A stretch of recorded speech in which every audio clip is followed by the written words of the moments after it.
على نبيه أما بعد فأعوذ بالله من الشيطان الرجيم بسم الله الرحمن الرحيم ولمن صبر وغفر إن ذلك لمن عزم الأمور صدق الله العظيم. دا نننه قومی مشاورتی اجلاس برای امن و تحفظ دی لانڈا بیانیا بغیر تمهیدا آغا داده زمون امن غوړو او پر امن اوسېدل غوړو او د اسلام پرونا کې جمله انسانیت ته د امن فضا برابرول د هر مسلمان مومن اولنی ذمہ داری ده. مونږ د انتظامی پاک پوج د ضلع کوروم پولیس او د ECDC او د جمله مقتدر ادارو خلوصي دلنا شکرګزار یو د هغوی هر موقع باندې د کور میں امن بحاله سرتوړ کوشش کړی دی او موږ امن را کړی دی او هر هغه چا څنګه کوم قوم کې وي کومې ډالې کې وي هغه پاک پوج ورده ته لاس چولی دی یا انتظامی قانوني لاس کې خسته دی یا د FC خلاف څه اقدام کړی دی یا د ضلع کوروم پولیس خلاف کوم اقدام کړی دی دغه مو پر زور مضربات کوو. دا زمون د ملک پاکستان مقتدر اداری دی د دې خلاف هر قدم اوچتول دا سازش دی دا د آئین او د ملک غداری دی. نو د داسې اقداماتو مو حکومت نه اپیل کوو چې مخنیوی وشي. د امن راوستلو دپاره ضلع کوروم قومونو په خپلو منځو کې په مختلفو موقعو باندې لوظنامې شوي دي. د هغو ټولو لوظنامو بالخصوص د مري معاهدې او د هغه تحت د خمسو مخړنۍ او د توري قومونو د اهل تشیع قومونو کومه معاهده بدامي کې شوي دی هغه کې 80 لکه جرمانه دی هغه کې د مري معاهدې ګرینډ جرګې دستخطونه دي هغه وخت کې پولیټیکل دستخط ورباندې موجود دی. د چمکني 34 مشرانو او له اهل تشیع 48 مشرانو هغه دستخطونه دي. مونږ اپیل کوو چې فوري طور باندې د هغې خلاف ورزۍ چې کومه شوي دی روډ کې کسان والي شوي دي د هغه 80 لکه جرمانه حکومت وخت هغه واخلي قانون مطابق چې آینده لپاره امن کورمې کې بحال شي. کومه واقعیت شوي دی د اختاق سراج کې بدامې بازیخیلې بوغاکی او د کړمان دغو کلو منځ کې هغې مو مذمت کوو کلک مذمت کوو او د هغې رد عمل کې کومه واقعه راغله هغه هم قابل مذمت دی هغې هم مذمت کوو خو د هرې واقعې خپل مخ دی خپله چاپېړه دی هغه سوچې سمجې منصوبې مطابق شوي دی دا اتفاقي واقعه شوي دی. مو یقینا هغه مقتول باندې خفا یو د هغه مور مړه دی هغې نه زیات هغه ته خفا یو هغه هم زموږ د چمکني د قوم یو شوق یو کاس مړ دی هغه باندې موږ خفګان اظهار کوو خو دغو واقعاتو روکتام تر هغه وخته پورې نه کیږي تر څو پورې مري معاهده او دغې مخمس والا معاهدې باندې من وعن عمل ونه شي. دویمه دا خبره چې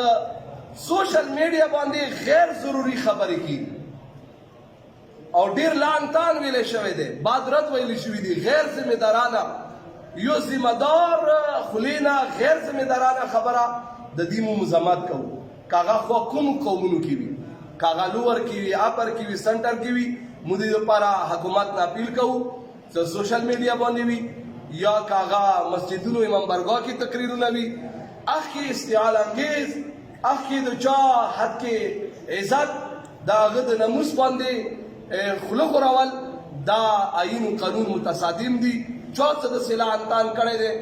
کومه خبره کړې دی مو حکومت وخت نه اپیل کوو چې د هغه روکتام دې وکړي هغه ته قانون مطابق سزا ورکړي. مو دا خبره په ډاګه کوو واضح کوو چې مرغۍ چینې کې کوم احتجاجي کیمپ دی هغه مو ختم نه دی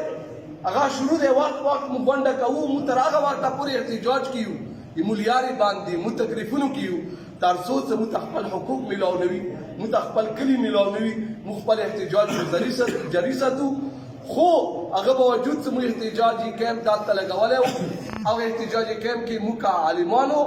او که د قوم مشرانو کومې خبرې کړې دي غیر ذمہ دارانه خبره نه دی کړي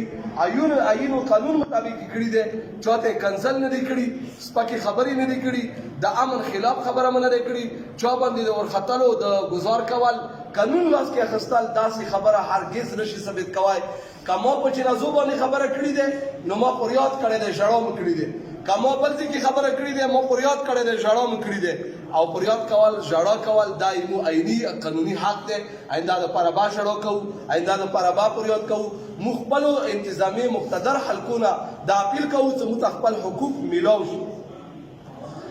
او نننی اجلاس کې ټولو نه لویه خبره دا وه چې د امن حوالې سره چې امن دپاره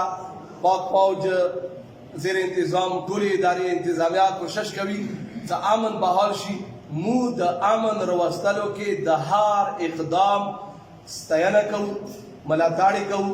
تیار یو امن غواړو امن پسې تږي یو او کاش ته موږ ته امن میلاو شي امن میلېدل دا دی چې موږ په سر باندې چادر واچولی شي موږ ته خپل کورونه میلاو شي موږ د امن قطعا خلاف نه یو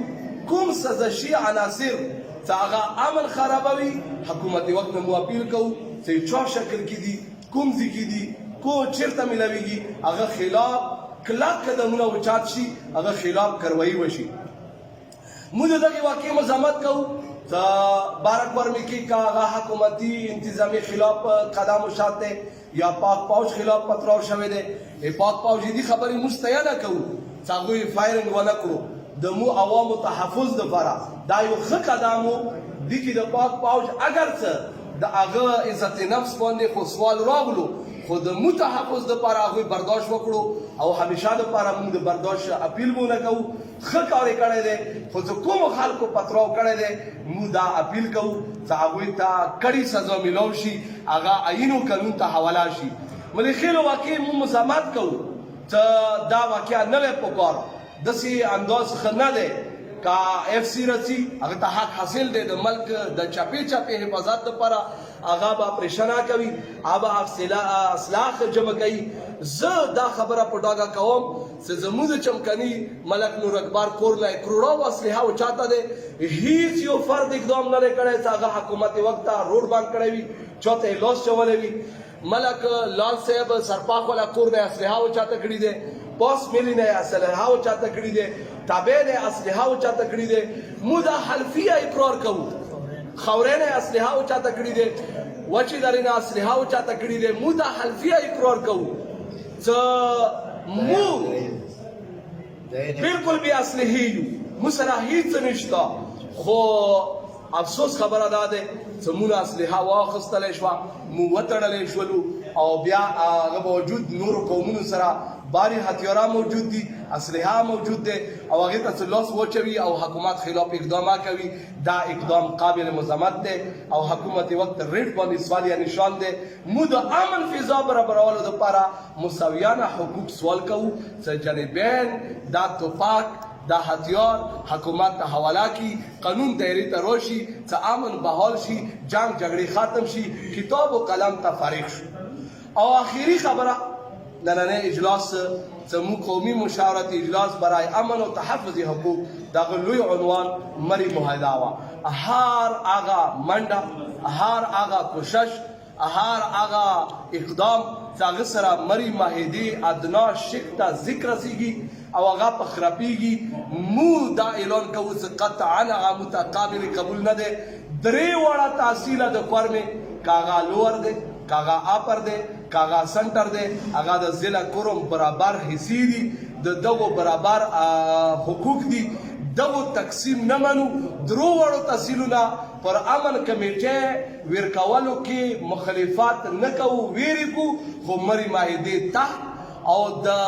هغو سابقه کومو لوزنامو خلاف ورزي شوي دی د هغې جرمانې جمع کولو تحت دا جرمانه جامه مو دا اعلان اعلان کوو شپږو اقوامو ملک جمیل هاوس کې دا فیصله کړې وه بالخصوص ملک فخر زمان بنګش ملک مولا جان هغوی دا خبره په ډاګه کړه. ملک فخرالزمان بنګش دا اعلان وکړو چې مریم ماهدي ته چا څه نقصان ورسول هغه قومي مجرم وي. مو د شپږو قومونو ټولو ته دا اپیل دی چې مریم ماهدي نه علاوه هیڅ قسم د امن کمیټي جوړه نه کړي چې موږ ته مریم ماهدي خلاف خراب نه شي. که خدا نخواسته چې دا لوظنامې خرابېږي نو بیا نورو لوظنامو څه حیثیت راپدې کېږي، بیا به امن بحال نه شي. د محرم الحرام، سفر المظفر، ربیع الاول نورو مقدساتو مستندو مقدساتو احترام کې مو پر امن اوسېدل غواړو، لیاره پر امن جوړول غواړو، سزشي عناصرو خلاف یو هغه ختمول غواړو، د حکومت ته ریټ بحالول غواړو. مو ټولو نه دا اپیل دی چې کوم یو د امن اقدام وي سابقه لوظنامې بحال شي. وما علینا الا البلاغ.